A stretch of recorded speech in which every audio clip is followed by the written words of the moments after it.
semuanya, perkenalkan saya Mahdevi Damayanti, NPM 224111186, kelas Manajemen 22C.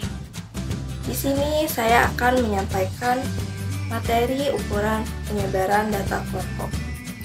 Presentasi ini akan membahas pentingnya pengukuran sebaran data dalam kelompok, data statistik, dan bagaimana kita dapat melakukannya dengan berbagai metode. Data statistik adalah komponen kunci dalam analisis statistik. Namun, hanya melihat nilai tengah seperti rata-rata atau median tidak memberikan gambaran lengkap tentang data. Kita juga perlu memahami sebaran atau penyebaran data. Hari ini kita akan membahas ukuran penyebaran data dalam kelompok dan mengapa hal ini penting. Selanjutnya, range. Salah satu cara paling sederhana untuk mengukur penyebaran data adalah dengan menggunakan range.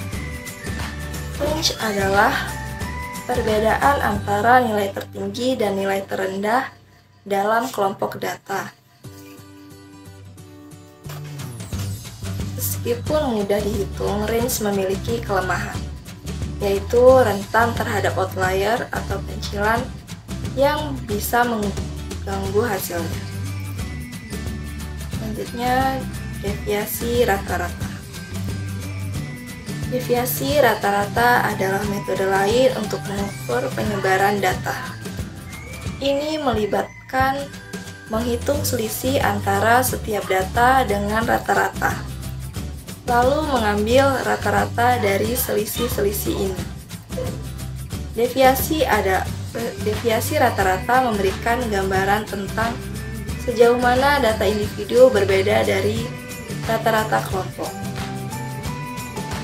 Deviasi rata-rata dirumuskan dengan SR sama dengan sigma NI sama dengan 1 dikali FI dikalikan nilai mutlak dari XI min X bar per sigma NI sama dengan 1 dikali FI dengan keterangan SR sama dengan simpangan rata-rata, XI sama dengan data ke I, X bar sama dengan rataan hitung, dan FI sama dengan frekuensi data ke I. Selanjutnya, variansi. Variansi adalah kuadrat dari deviasi rata-rata. Ini memberikan kita informasi lebih rinci tentang sebaran data daripada deviasi rata-rata. Variansi sangat berguna dalam analisis statistik yang lebih mendalam, tetapi nilainya memiliki unit kuadrat yang mungkin sulit untuk diinterpretasikan.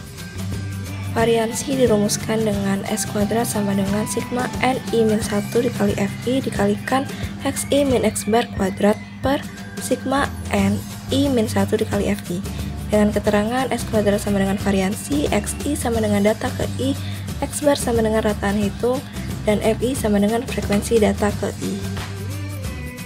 Selanjutnya, standar deviasi.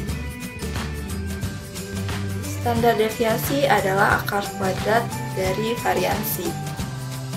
Ini adalah ukuran penyebaran data yang sangat umum dan informatif. Standar deviasi mengukur sebaran data dalam satuan yang sama, dengan data asli dan lebih mudah diinterpretasikan daripada variansi. Deviasi standar dirumuskan dengan S kuadrat sama dengan akar dari sigma NI min 1 dikali FI dikali XI min X bar kuadrat per sigma NI min 1 kali FI dengan keterangan S sama dengan simpangan baku, XI sama dengan data ke I, X bar sama dengan rataan hitung, dan FI sama dengan frekuensi data ke I. Selanjutnya, kuartil dan jangkauan interkuartil. Selain ukuran-ukuran sebaran yang telah disebutkan, kita juga dapat menggunakan kuartil untuk mengukur penyebaran data. Kuartil adalah nilai-nilai yang membagi data menjadi 4 bagian sebanding. Jangkauan interkuartil adalah selisih antara kuartil ketiga atau Q3 dan kuartil pertama atau Q1, dan dapat memberikan kita wawasan tentang sebaran data tanpa terpengaruh oleh outlier. Selanjutnya diagram pencar atau scatter plot. Diagram pencar adalah visualisasi yang berguna untuk memahami sebaran data. Dengan menggambarkan titik-titik data dalam diagram pencar, kita dapat melihat pola sebaran data dengan jelas.